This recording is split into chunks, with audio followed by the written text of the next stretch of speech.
Bonjour à tous, aujourd'hui je vous montre tout ou presque sur la stomie digestive. Donc pour ça on aura besoin d'une poche de stomie, de son support qui correspond bien entendu. Donc là j'ai choisi ce matériel là, je vous expliquerai plus après pourquoi.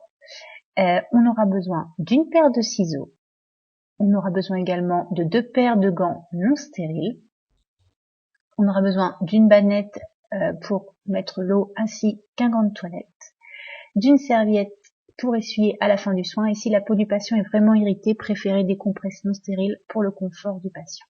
Donc ensuite, on va remplir d'eau notre bannette. Alors à savoir que c'est selon bien sûr le souhait du patient, mais comme la stomie c'est une muqueuse, il ne faut pas que l'eau soit ni trop froide ni trop chaude, préférez une eau tiède en expliquant pourquoi à la personne. Il faut que ça reste bien entendu le plus agréable pour elle. Donc ce qu'il faut surveiller pour la stomie, d'abord on surveille la couleur. Si elle est bien rosée, framboise, s'il n'y a pas de zone de nécrose. Ensuite, on surveille le volume, l'aspect. Il ne faut pas qu'elle s'invagine, ça peut provoquer des problèmes pour appareiller. Et on surveille ensuite les contours, savoir s'ils sont irrités ou pas. Donc, après avoir mis vos gants, vous enlevez l'ancien appareillage du patient, de sa peau, en décollant le plus délicatement possible pour limiter le phénomène douloureux de son abdomen. Et ensuite, vous allez venir nettoyer à l'eau claire ou avec de l'eau, avec du savon de Marseille. Il faut pas prendre du savon avec, des parfums. C'est très très irritant. Donc, il faut vraiment soit de l'eau claire, soit du savon de Marseille pour venir bien nettoyer la stomie, la périphérie, les contours, en tapotant, pas trop frotter, parce que souvent, vous allez voir, les peaux autour des stomies sont irritées. Il faut vraiment pas frotter, tout tapoter tout doucement, et vous venez ensuite sécher, soit avec la serviette si la peau est saine, soit avec des compresses non stériles, la périphérie pour bien que le matériel ensuite adhère à la peau. Ensuite, vous retirez vos gants, vous passez les mains à la solution hydroalcoolique ou vous faites un lavage simple comme vous voulez. Je vous présente donc le matériel à côté de ma magnifique stomie, c'est de la pâte à modeler soit dit en passant, c'est très très artistique. Donc j'ai choisi cette poche et ce support là parce que c'est une patiente dont je m'occupe qui m'a gentiment donné le matériel, à savoir qu'il existe une multitude de matériel, de poches, de supports. Il y a des poches monoblocs, des poches transparentes, des poches compactes, des supports convexes, des supports... Enfin bref, il existe beaucoup de matériel. Donc là je vous montre comment on ferme cette poche-ci, à savoir que c'est pas spécifique à toutes les poches de stomie, chacune a un système de fermeture différent, donc il faut vraiment bien connaître votre matériel. Donc chose très importante, avant de mettre la poche de stomie, la fermer, sinon vous aurez travaillé pour rien du tout, tout va se renverser dans le lit du patient, donc il faut vraiment faire attention. Donc là, ce système-là, il y a un système de sécurité au niveau de la poche, c'est-à-dire qu'une fois qu'on aura fait adhérer la poche au support, il faudra bien fermer ce petit système. Écoutez, on va entendre le bruit normalement. Donc une fois que la poche est prête, on va procéder au découpage du support. Donc si c'est la première fois que vous appareillez la stomie, il faut malheureusement le faire à l'aveugle. Vous estimez le volume de la stomie et ensuite vous tracez avec un marqueur un périmètre qui vous paraît être correct en fonction de la stomie, à savoir que de toute façon vous avez le droit à l'erreur, c'est pas grave, c'est la première fois. Donc voilà, vous tracez avec votre marqueur, vous avez une base et ensuite vous prenez vos ciseaux et vous découpez.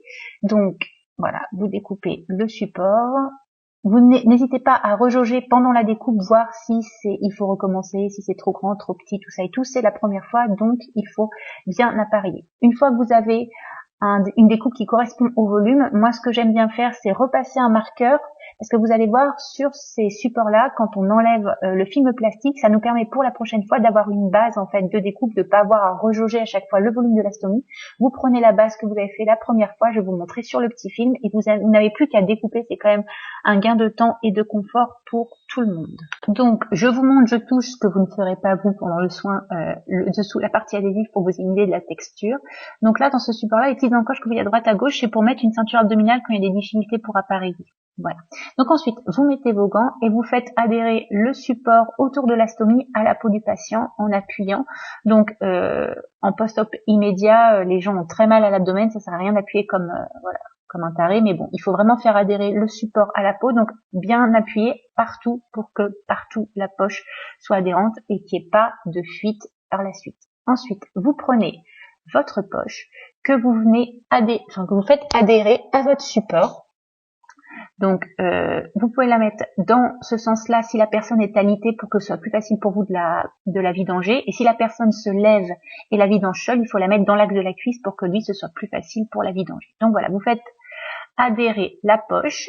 Donc là, vous vous assurez qu'elle soit bien bien clipsé. Et là, vous fermez la petite sécurité supplémentaire pour pas que la poche s'en aille au cours de la journée et vous assurez qu'elle soit bien adhérée en tirant dessus délicatement, bien entendu, mais ça vous permet de voir un petit peu s'il y a des fuites, quoi que ce soit.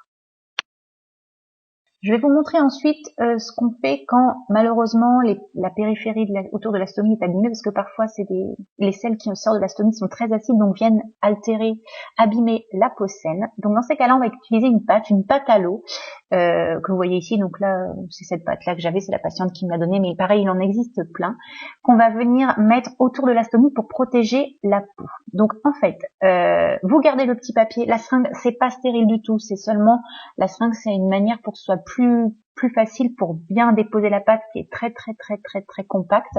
Donc on met la pâte dans la seringue, vous gardez votre petite seringue, ensuite parfois il reste de la pâte, vous la remettez dans le petit emballage, vous la gardez pour les prochains soins, à savoir que ça sèche plus rapidement, mais c'est quand même bien plus pratique, vous allez voir, plutôt que d'utiliser le gros tube de pâte. Donc maintenant que la pâte est bien mise dans la seringue, vous allez venir autour de la stomie, la déposer. Je croirais un peu que c'est pas comme de la cuisine, c'est un peu ça en fait. Vous venez vraiment mettre la pâte tout autour de la stomie, de cette manière, bien collée à la périphérie. Voilà, vous déposez votre pâte. Donc ensuite, pour que la pâte soit bien adhérente et protège bien, il faut légèrement l'humidifier. Donc vous remettez de l'eau dans la petite bannette que vous avez utilisée au début du soin, vous prenez des compresses non stériles que vous humectez légèrement d'eau et vous venez ensuite tapoter sur la pâte qui va s'homogénéiser et en fait qui va créer une seconde peau qui va protéger vraiment la peau abîmée du patient.